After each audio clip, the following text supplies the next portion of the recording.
An insult is never just an insult. It's a test, a probe, a quiet little dagger disguised as a joke, a backhanded compliment, or a harmless opinion. And most people fail the test, not because they're weak, but because they respond exactly the way the insulter hoped they would. They get emotional, they explain, they fight back to prove something. And just like that, the game is over. The insulter wins. Machiavelli would never fall for this, because he understood a truth the rest of the world still hasn't accepted. The moment you react, you validate the insult. The moment you defend, you concede the frame. And the moment you try to win, you've already lost. But here's the thing.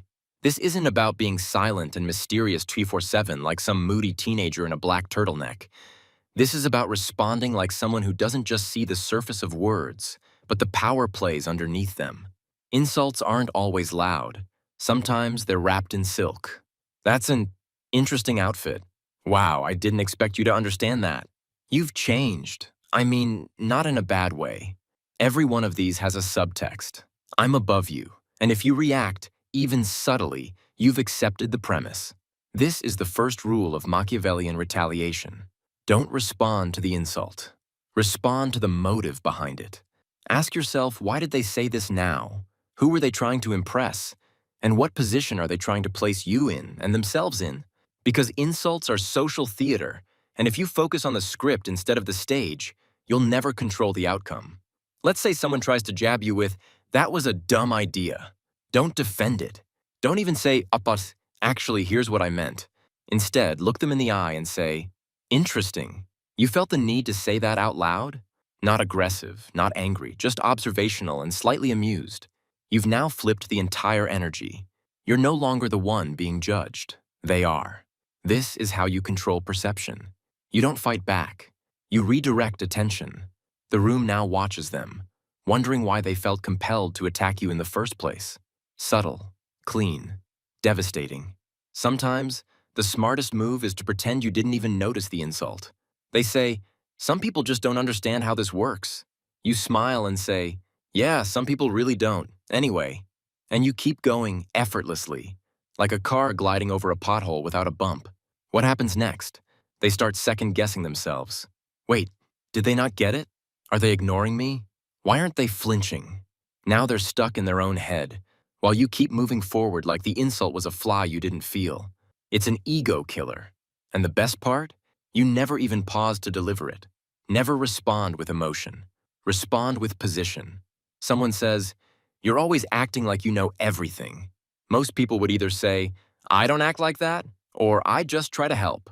Both are emotional responses. Both concede the premise. Instead, say, "Is that a bad thing?" Or, better yet, "I'll take that as a compliment." Now you've created a double trap. If they push harder, they look petty. If they backtrack, they've just complimented you. It's like inviting someone to punch you in a dream. You wake up and they've hurt themselves, not you. That's the art of controlled confrontation. No raised voice, no wounded pride. Just strategic replies that bend the conversation back around their own neck. Never argue with people you don't respect. This is subtle, but Machiavellian to the core. To argue is to acknowledge. You don't explain yourself to someone beneath your level. You don't justify your choices to the insecure. You don't wrestle pigs in the mud and expect to stay clean. If someone beneath your frame insults you, don't get clever. Don't get witty. Don't even look confused. Just give them the look you'd give to a malfunctioning vending machine. Mild disappointment, silent rejection, zero engagement. That look will haunt them longer than anything you could have said. And here's where it gets Machiavellian. You don't ignore them because they're right. You ignore them because they're irrelevant. For advanced users only, you can use humor that stings. You want to end the insult, make people laugh, and make your attacker feel small? Here's the formula. Accept the insult, exaggerate it to absurdity, and smile while doing it. They say, "You look tired today." You say, "Only from carrying this whole conversation." They say, "Wow, you're really confident for someone who's wrong." You say, "Confidence is cheaper than therapy. You should try it." The key isn't being funny. The key is being calm. You deliver the joke like you're pouring tea, not throwing grenades. This works because you've reframed the insult as a comedy routine, with you as the headliner and them as the warm-up act.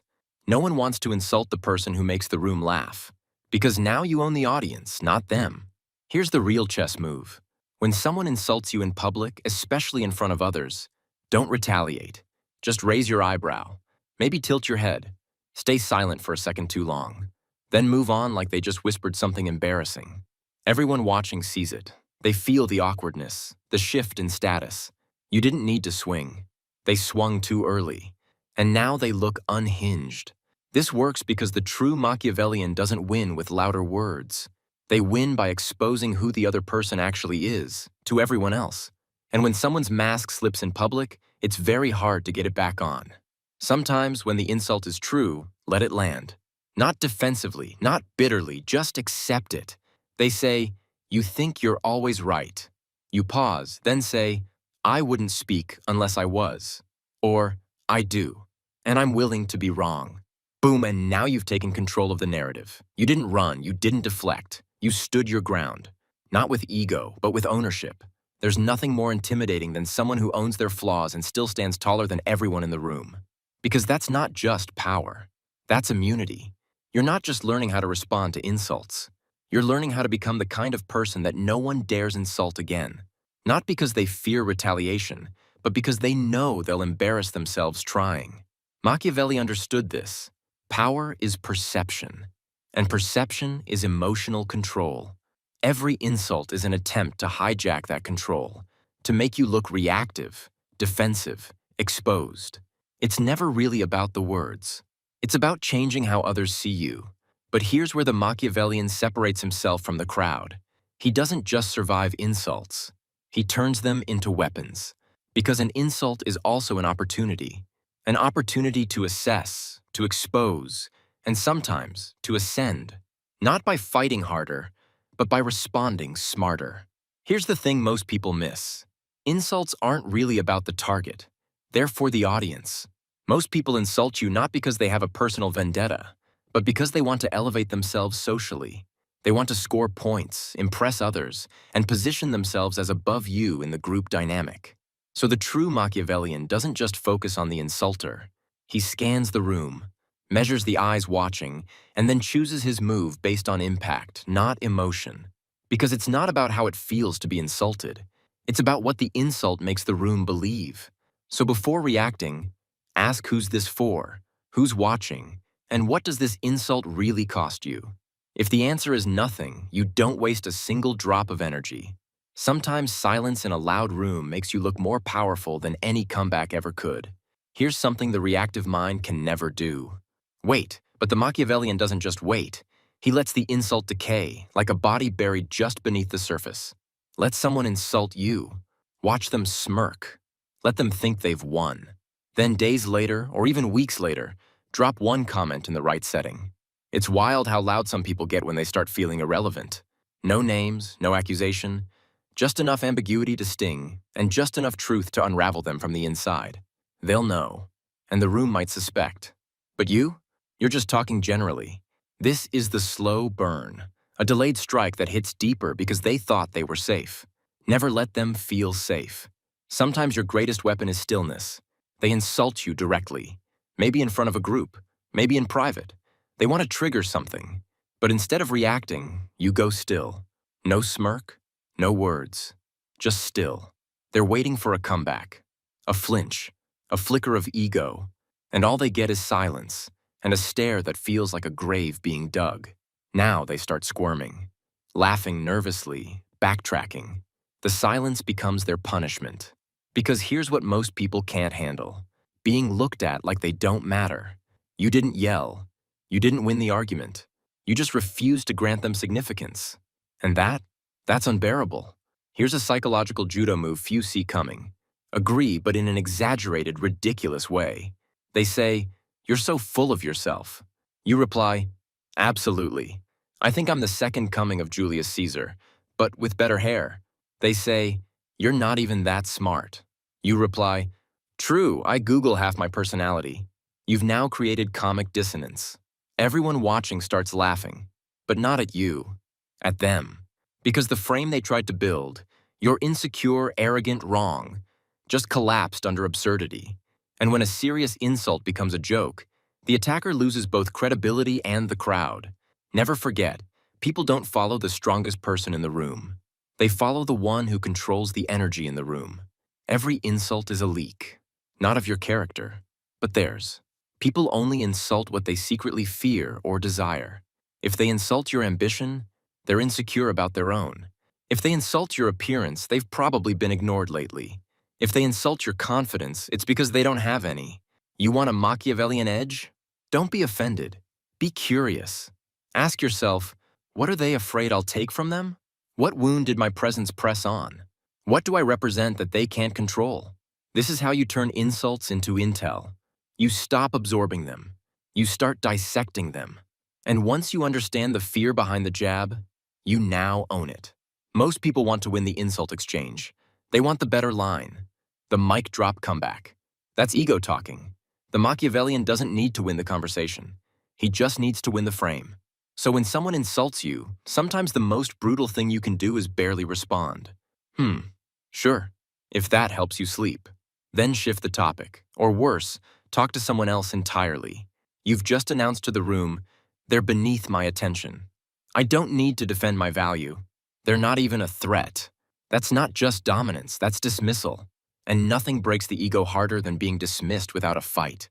If someone mocks you for something you've already acknowledged, the insult has no weight. This is the power of owning your story. They say, you really failed hard last year. You say, yeah, and I still came out ahead. Or, I did, and I learned more than you did watching from the sidelines. When you've already claimed your flaws, your setbacks, your history, no one can use them against you. You've taken the sharp edges off the blade before they could even swing it. It's like they tried to throw dirt on a fire and realized too late it was gasoline. Some insults aren't personal. They're tests. Someone wants to see where you sit in the social food chain, so they poke. You gonna let them talk to you like that? You always act like the smartest guy here. Is that really your opinion? These aren't challenges, they're fishing lines. They're waiting to see if you'll bite, overreact, prove them right. Don't bite. Because when you pass the test, by not reacting or by flipping it, you prove something bigger. That you're above petty status games. That you don't need to validate your position. That their opinion has no weight on your value. This isn't about ego.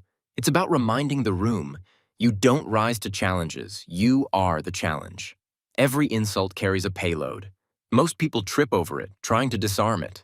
You step aside, watch it explode, and let the smoke raise your value. You're no longer responding like prey. You're calibrating like a predator, quiet, calculating, deliberate. And from here on out, your enemies will think twice. Because insulting you doesn't just risk embarrassment, it risks exposure. The world has been taught to treat insults like wounds. You're told to take them seriously, talk them out, or respond with some empty performance of self-confidence. But Machiavelli would tell you something else entirely. An insult is never a wound. It's bait. And bait is only dangerous if you bite. At this stage, you don't just deflect the insult.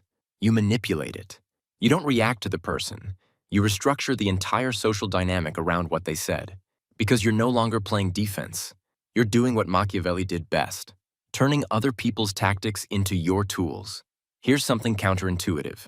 If you respond to an insult just enough, in just the right way, you can steal the sympathy of the crowd.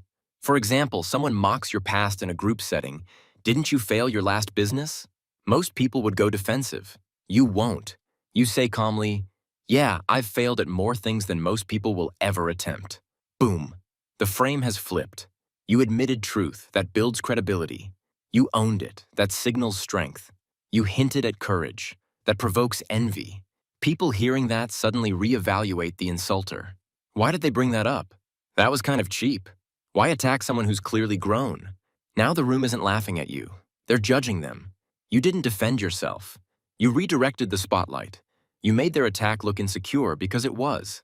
Sometimes, the strongest response is so dismissive it borders on confusing. They insult you directly. You're so fake.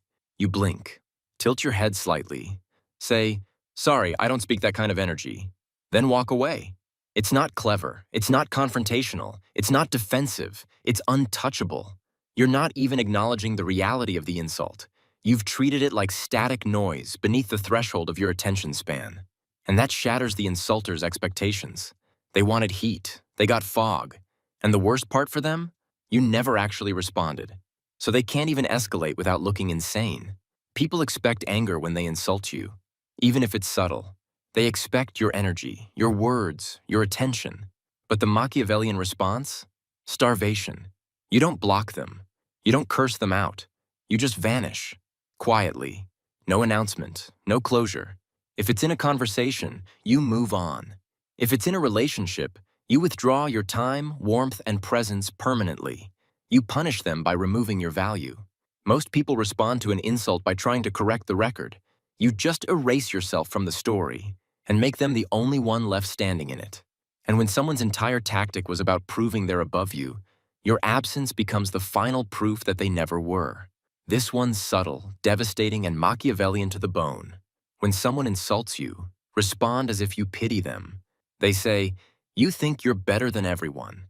You respond, "That's a heavy thing to carry around. Must be exhausting to think like that." Or even better, "If you ever want to talk about what's really going on, I'm here." You've just reframed the insult as a projection of their pain. You didn't retaliate, you diagnosed. Now they feel exposed, small, naked, because suddenly they're not the bold critic. They're the wounded child throwing stones to distract from the mirror. No one wants to insult the person who just offered them kindness after being attacked. That's not just strength. That's surgical dominance. If someone insists on jabbing at you repeatedly, turn their insults into a game they're not prepared to play. Every time they say something sharp, respond like you're rating it. They say, "You're a walking ego trip."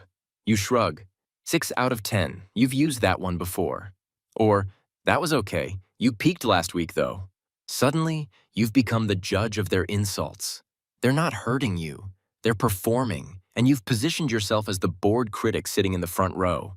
This works because insults are only effective when they're taken seriously. If you act like it's amateur hour at an open mic night, the power of the insult dies instantly, and the more they try to recover, the worse it gets. This is psychological gold. When someone insults you, pause for 10 full seconds. No smile, no frown, just silence. Here's why it works. It makes them uncomfortable. It forces everyone around to focus on them, not you. It creates pressure they weren't prepared to hold. Then after that heavy silence, you say something completely disarming. "Huh, that was a choice." Or, "Anyway." The emotional whiplash destroys their rhythm. You've turned their high-energy play into a social car crash and made them feel like they're the only one who didn't notice. Sometimes you don't kill the insult. You just let it suffocate itself in the silence. Want to end an insult without raising your voice? Ask a question they can't answer without looking worse. They say, "You're not even that successful." You say, "What made you want to say that?" Or, "What's going on with you today?" You've shifted the energy from content to context. Now they have to either admit they're lashing out emotionally, which lowers their status, or pretend they didn't mean it, which kills their credibility. Questions like these work because they're emotionally disruptive. They don't invite conversation. They invite self-awareness. And that's what most insulters fear the most. Let's be clear. Machiavellian restraint isn't cowardice. It's patience. But when you do choose to retaliate, it must be surgical, brutal, and final. Someone tries to humiliate you in front of others? You respond calmly, "I'd love to hear your opinion, but I don't speak broke and bitter." Then go silent. No smile, no follow-up. Just let the silence throb. Or, "You insult people better than you because you can't handle being average." Don't escalate, don't explain, just drop the guillotine and leave the room. If you do it rarely and only when it counts, that one hit becomes your legend. They'll talk about it for months. Because some people don't learn from grace. They learn from scars. By now, you've learned something critical. Insults don't diminish your power. How you handle them defines it. Most people live in fear of being disrespected. But you've learned how to turn disrespect into dominance, mockery into momentum, and attack into ascension. And you didn't even raise your voice. There's a final stage most people never reach. They learn how to keep calm, how to clap back, how to avoid emotional chaos. But they never become the one who never gets insulted in the first place. Because here's the Machiavellian truth. The highest form of power is not defending yourself. It's becoming untouchable. Not in the physical sense, but perceptually. You cultivate such presence, such precision, such unshakable control that no one dares to throw the first stone, because they already know it won't land. This final chapter isn't about how to respond. It's about becoming the kind of person insults bounce off of. Not because you're cold, but because you're above the level where they operate. When people know what you've built, when they've heard what you've endured, when they've seen how you carry yourself quietly, consistently, with weight, they don't mock you. They measure themselves against you. This is reputation warfare. You're not just some reactive, sharp-tongued social ninja. You're the one who makes a room quieter when you walk in. Because people only insult what feels vulnerable. And when your reputation becomes synonymous with focus, fire, and control, you stop attracting insults and start commanding admiration. Even your enemies grow cautious. They throw their insults in private because saying them out loud would feel like treason. That's not fear. That's power in its purest form. Here's a simple truth no one tells you. Insults hurt less when you detach from the outcome. You don't need to be the smartest, most respected, most praised person in the room. You just need to be focused on something bigger than that room. Detachment says, you can misunderstand me, I don't care. You can dislike me, it changes nothing. You can insult me, but I don't need to respond because I don't need your validation.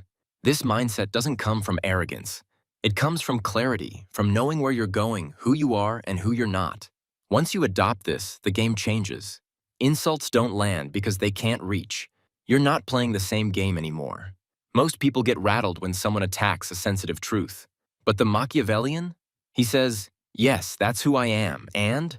They say, you're so intense. You say, yeah, I don't do lukewarm. They say, you're way too ambitious. You say, true, I like building things that make the average uncomfortable.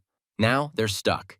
You didn't defend, you didn't dodge, you doubled down, and in doing so, you made the insult irrelevant. Because when someone's weapon becomes your flag, the war ends. You didn't change for them. They have to change how they see you. Here's where you become unpredictable. Once in a while, when the insult is sharp and public and meant to damage you, you smile and offer kindness instead. They say, you'll never be half the man your father was. And you say, maybe not, but I hope I'll at least be twice as kind to people like you. Silence. Why does this work? Because kindness, when unexpected, becomes violence to the ego. It confuses, it disarms, it exposes the pettiness of the attacker. And it reminds everyone in the room that you don't need to fight back to win. Because when you offer grace instead of revenge, the audience knows one thing for sure. You could have crushed them, but you didn't need to. That is terrifying power. This is the most Machiavellian move of all. Forget they ever existed. Someone insults you? Don't carry it. Don't speak of it. Don't relive the moment in your mind. You erase it, like deleting a useless file. Because when you show that someone didn't even make it into your memory, when you greet them the next day like you don't even recall their attempt, that destroys them more than the sharpest reply ever could. You're not pretending they're irrelevant. You've already decided they are, and in that moment, they know it too.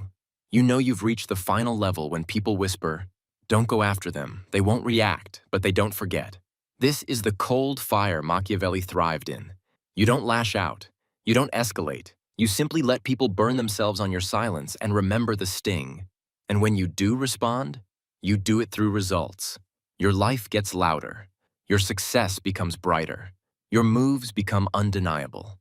And the one who insulted you, they stay small, still talking, still trying to understand how you made them feel so insignificant without ever breaking a sweat. Here's the final truth. It's not poetic, it's not edgy, it's just real. The moment you require a comeback, you've already given something away. True power is when you don't even feel the urge to prove, punish, or explain, because the insult doesn't touch anything you value, because you've already moved on, because your vision is too big for small people. And in that moment, you become what every insulter secretly fears. Someone whose silence says, I could destroy you, but you're not worth the energy. That's not performance, that's presence. You started this journey asking how to handle insults. Now you know how to absorb, manipulate, and outgrow them. You've stopped reacting like prey. You've stopped chasing control. You've become the person whose presence kills insults before they're spoken. And that is how you make power permanent.